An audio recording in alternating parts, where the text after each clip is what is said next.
Hello CGPSCN, I am Dr. Ravi Manu. Again welcome to all of you in our YouTube channel CGPSC Sources Academy. Students, we have to cover the CGPSC main syllabus about Darshan Shastra. In this video, we have to discuss Charvak Darshan and Jain Darshan. In the Charvak Darshan, we have to discuss Gyan Mimamsa, Tattva Mimamsa और सुखवाद.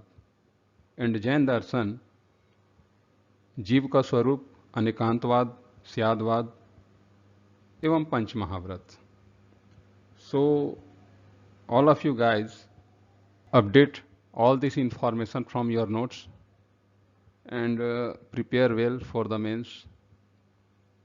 Okay, let's start. सबसे पहले हम समझेंगे चारवाक दर्शन आखिर है क्या और उनके कौन कौन से प्रमुख सिद्धांत हैं.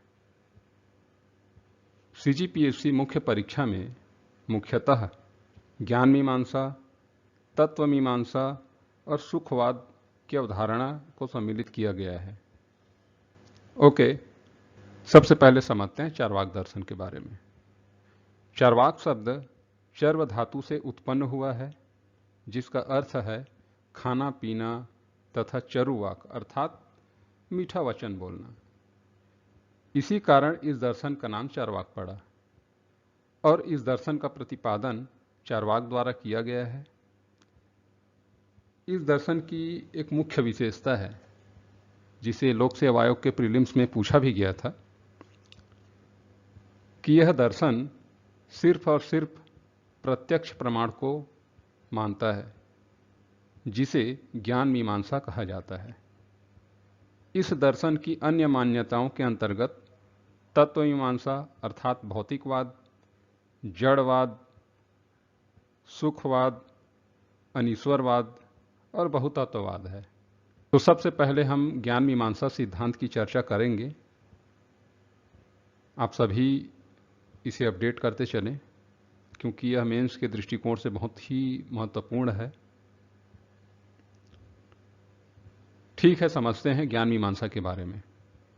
चारवाक कहते हैं प्रत्यक्षम किम प्रमाणम, अर्थात प्रत्यक्ष को प्रमाण की कभी आवश्यकता नहीं है और इसी को यथार्थ ज्ञान माना गया है.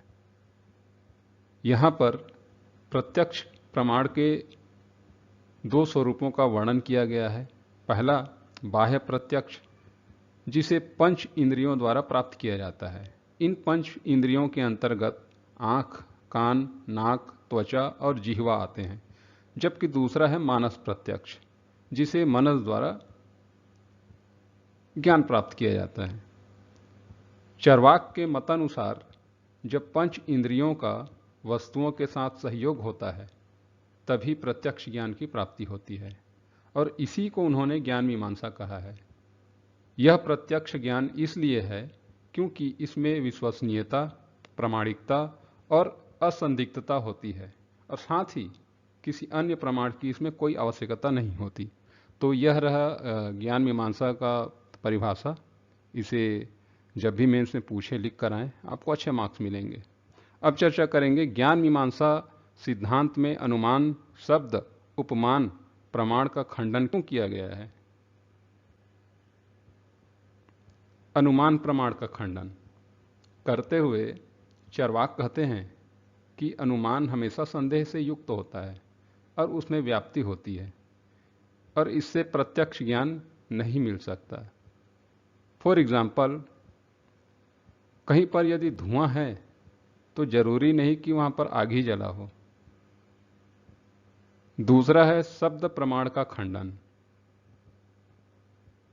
शब्द प्रमाण का खंडन करते हुए चारवाक कहते हैं कि महापुरुषों के आप्त वचन शास्त्र पर आधारित होते हैं तथा वेदों को भी प्रमाण नहीं माना जा सकता है क्योंकि उसमें असंगति, दोष, स्वर्ग नरक जैसे संबंध है जो कि पूर्णतः सत्य नहीं है.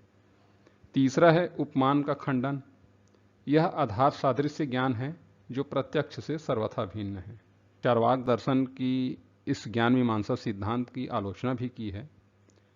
तो क्या क्या आलोचना उनके द्वारा की गई है इसकी भी चर्चा करेंगे.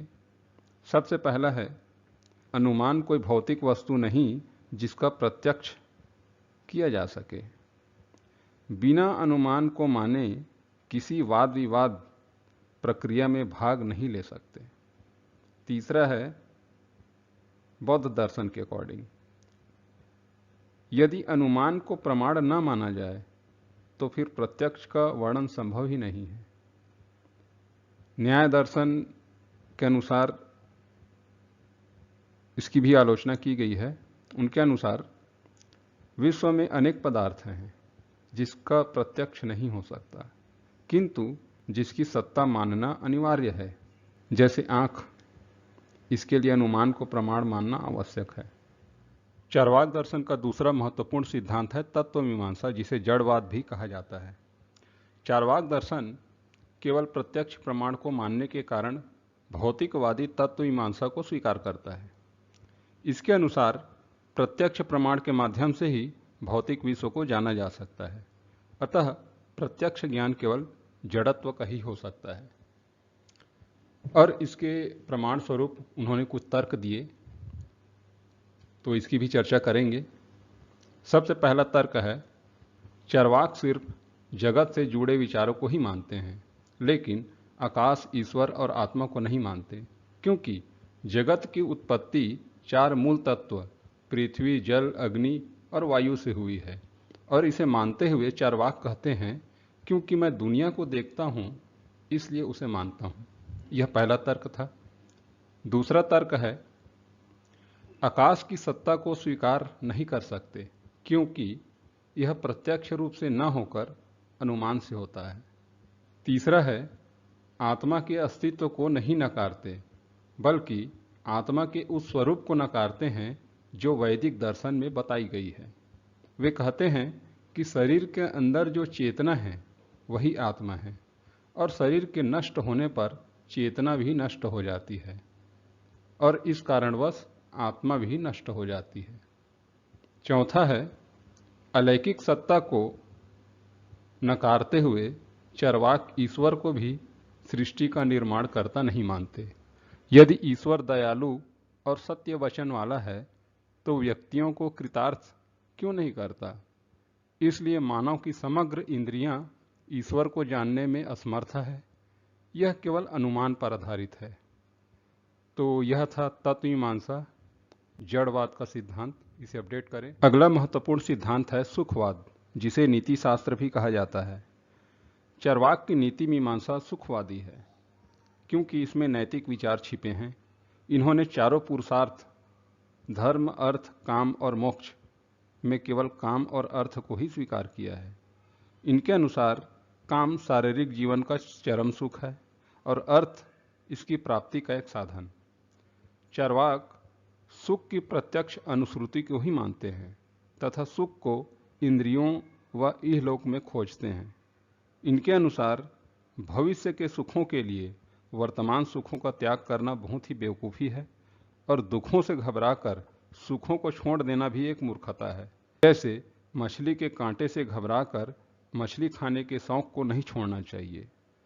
इनका एक प्रसिद्ध वाक्य है जो सुखवाद सिद्धांत को प्रतिपादित करता है, जब तक जियो सुख से जियो, ऋण लेकर घी पियो, क्योंकि शरीर के विनाश के पश्चात इसका पुनरागमन नहीं होता है। जबकि उन्होंने धर्म और मोक्ष का खंडन करते हुए कहा, धर्म एक मानसिक रोग है और मोक्ष भी निरर्थक कल्पना है, क्योंकि मृत्यु ही मोक्ष है। सुखवाद के संदर्भ में चार्वाक के 2 महत्वपूर्ण संप्रदाय हुए। पहला है धूर्त चार्वाक, जिसमें व्यक्तिगत इंद्रिय सुख को माना जाता है। दूसरा है धार्मिक या शिक्षित चार्वाक, यह इंद्रिय सुख के साथ साथ मूल्य की भी बात करता है। अब बात करते हैं चार्वाक दर्शन के सुखवाद की क्या क्या आलोचना की गई। पहला, यह दृष्टिकोण स्वार्थमूलक है जिससे सामाजिक व्यवस्था को खतरा है। दूसरा है, यह पर्यावरण के अनुकूल नहीं है। तीसरा है, इनका दर्शन मानव में निहित संवेदनशीलता को नहीं मानता। जबकि चौथा है, यह भौतिकवाद को बढ़ावा देता है। तो यह था सुखवाद की आलोचना। अब हम चर्चा करेंगे चार्वाक दर्शन की क्या प्रासंगिकता है। चार्वाक ने कल्पना लोक से आम जनता का ध्यान हटाकर इस जग में सक्रिय होने की बात कही है। उन्होंने लोक संदर्भ में प्रचलित जब तक सांस तब तक आस, जान है तो जहान है इत्यादि वाक्य को भी एक संदर्भ में चार्वाक के मत का समर्थन करते हुए दिखाया है। चार्वाक दर्शन भाग्यवादी और पलायनवादी होने से बचाता है, तो यह इसकी प्रासंगिकता। Next is very important topic for the CGPSC mains, Jain दर्शन। जैन दर्शन में जीव का स्वरूप, अनेकांतवाद, स्यादवाद और पंच महाव्रत सिद्धांत को सम्मिलित किया गया है मेंस के सिलेबस में। तो सबसे पहले समझते हैं जीव के स्वरूप के बारे में। जैन दर्शन का प्रतिपादन महावीर स्वामी ने किया है और उसके अंतर्गत जीव के स्वरूप की चर्चा की गई है। जैन दर्शन में आत्मा को ही जीव कहा गया है तथा आत्मा या जीव की नित्य एवं स्वतंत्र सत्ता को उसमें स्वीकार किया गया है। इनके अनुसार जीव एक चेतन युक्त जीवित प्राणी है जो स्वयं प्रकाशमान है तथा अन्य वस्तुओं को भी वह प्रकाशित करता है। यह ज्ञाता, कर्ता और भोक्ता है जो अपने कर्मों का फल भोगने वाला भी है और प्रत्येक जीव अनंत चतुष्टय अर्थात अनंत ज्ञान, अनंत दर्शन, अनंत आनंद, अनंत वीर्य से युक्त है। साथ ही जीव शरीर परिमाण भी है। जैसे चींटी का जीव चींटी के शरीर के बराबर और हाथी का जीव हाथी के शरीर के बराबर है। अतः यह जीव शरीर का एक संचालक है। इस प्रकार जीव का स्वरूप चेतना, सुख दुख, स्मृति आदि गुणों के आधार पर भी ज्ञात होता है। जीव के दो प्रकार बताए गए हैं। पहला है मुक्त जीव और दूसरा है बुद्ध जीव। मुक्त जीव वे जीव हैं जिन्हें केवल्य की प्राप्ति हो चुकी है, जबकि बुद्ध जीव वह है जो संसारिक कर्म बंधन में अभी भी बंधे हुए हैं। यह दो प्रकार के होते हैं, रक्षांतर जो कि गतिहीन है, दूसरा है त्रस जो कि गतिशील है तथा विश्व में यह विचरण करते हैं। अगला प्रमुख सिद्धांत है अनेकांतवाद। जैन दर्शन तत्व मीमांसा की दृष्टि से अनेकांतवाद है, जो कि कहता है कि यह दुनिया एक तत्वों से न होकर अनेक तत्वों से मिलकर बनी है। अर्थात जगत में अनेक वस्तुएं हैं और हर वस्तु के अनेक धर्म हैं। इसलिए जैन दार्शनिकों ने कहा है कि अनंत धर्मकम वस्तु। अनेकांतवाद जैन दर्शन का केंद्रीय सिद्धांत है। इसकी मान्यता है कि भिन्न भिन्न कोणों से देखने पर सत्य और वास्तविकता भी अलग अलग समझ में आती है, इसलिए इसे अनेकांतवाद कहा गया है। अतः एक ही दृष्टिकोण से जब देखें तो पूर्ण सत्य को नहीं जाना जा सकता, किंतु केवल पुरुष ही ज्ञान की सापेक्षता को जानता है। उदाहरण के लिए समझते हैं, जैसे साधारण व्यक्ति बोर्ड को देखकर कहेगा यह सफेद बोर्ड है, लेकिन केवल्य पुरुष बोर्ड को देखकर कहेगा यह स्याद बोर्ड सफेद है। यह अनेकांतवादी दृष्टिकोण जीवन में सहयोग, समन्वय तथा सहिष्णुता को बढ़ावा देता है। जैन दर्शन में अनेकांतवादी दृष्टिकोण के आधार पर धर्म के दो प्रकार बताए हैं। पहला है स्वरूप धर्म और दूसरा है। जैन दर्शन का अगला प्रमुख सिद्धांत है स्यादवाद। यह एक केंद्रीय सिद्धांत है। ठीक है, इसकी चर्चा करते हैं। स्यादवाद जैन दर्शन के ज्ञान मीमांसा से जुड़ा हुआ है, जो कि कहता है कि कोई भी ज्ञान अपने आप में पूर्ण नहीं होता, वह सापेक्ष होता है। ज्ञान की यही सापेक्षता का सिद्धांत स्यादवाद कहलाता है। जैन धर्म के मतानुसार प्रत्येक वस्तु के अनंत गुण और धर्म होते हैं। मनुष्य वस्तु की एक गुण का ज्ञान एक समय में पा सकता है और वस्तु के अनंत गुणों का ज्ञान केवल कैवल्य पुरुष के द्वारा ही संभव है। अर्थात साधारण मनुष्यों का ज्ञान सदैव अधूरा व आंशिक रहता है और इस अधूरे ज्ञान को नय कहा जाता है। इसे समझाने के लिए जैन दर्शन हाथी और 6 अंधों का उदाहरण देता है, जिसमें सभी अंधे अपने अपने आंशिक और सापेक्ष अनुभव से हाथी की गलत व्याख्या करते हैं। कोई हाथी के पेट को दीवार कहता है, कोई पैर को खंभा कहता है, कोई पूंछ को रस्सी, सूंड को अजगर और कान को पंखा कहता है। अंधे को लगता है कि उसे हाथी के बारे में संपूर्ण ज्ञान है, जबकि उसका ज्ञान सही और बाकी का ज्ञान गलत है, ऐसा वह समझता है, जो कि असत्य है। अर्थात स्यादवाद वह सिद्धांत है जो मानता है कि मनुष्य का ज्ञान एकांगी और आंशिक है। अतः स्पष्ट है कि स्यादवाद हमें दूसरों के नज़रियों को समझने व स्वीकारने की शिक्षा देता है, जिसके द्वारा हम संयम, सहिष्णुता जैसे गुणों से जुड़ जाते हैं। साथ ही इससे जीवन की व्याप्त विभिन्न समस्याओं का समाधान भी किया जा सकता है।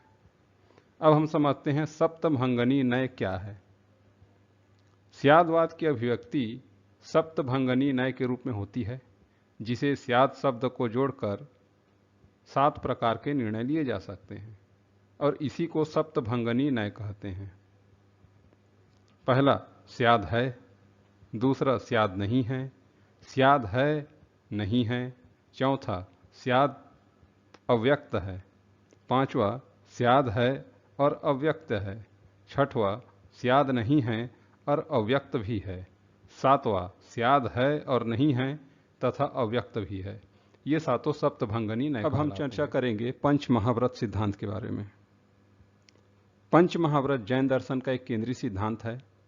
जैन धर्म में सम्यक चरित्र के लिए पंच महाव्रत का पालन करना आवश्यक माना गया है, क्योंकि इससे मानव को कैवल्य तथा अनंत चतुष्ट की प्राप्ति होती है। अतः पंच महाव्रत सभी आचरणों में सबसे प्रमुख माना गया है। इसके अंतर्गत 5 महाव्रत आते हैं। पहला है सत्य, अर्थात असत्य का परित्याग करना, क्रोध, लोभ, भय, हास्य का त्याग व मधुर वचन बोलना। यह 5 सत्य व्रत की भावनाएं हैं। दूसरा है अहिंसा, अर्थात मन, वाणी और कर्म से हिंसा का पूर्ण परित्याग करना। यह हिंसा केवल जीवों के प्रति परित्याग करना नहीं, अपितु जीवों के प्रति प्रेम भाव भरना भी है। जैन दर्शन के अनुसार अहिंसा जीव संबंध विचार की एक देन है, क्योंकि सभी जीव समान हैं, इसलिए जीव हिंसा करना अधर्म है। तीसरा है अस्तेय, चोरी का निषेध करना, यह एक नैतिक अनुशासन है। चौथा है अपरिग्रह, विषयाक्ति का परित्याग तथा धन व सांसारिक सुविधा का संग्रह न करना। और अंत में है ब्रह्मचर्य, काम वासना का परित्याग करना और इंद्रियों पर रोक लगाना ही ब्रह्मचर्य है। तो यह था पंच महाव्रत का प्रमुख 5 महाव्रत के सिद्धांत। सभी अभ्यर्थी इन तथ्यों को अपडेट करें, क्योंकि मेंस के लिए बहुत ही महत्वपूर्ण है और पूछे भी जाते हैं। I hope this video is helpful for all of you. We can upload all the syllabus of Darshan Shastra regularly. So keep watching and like, subscribe and share our channel. Thank you very much.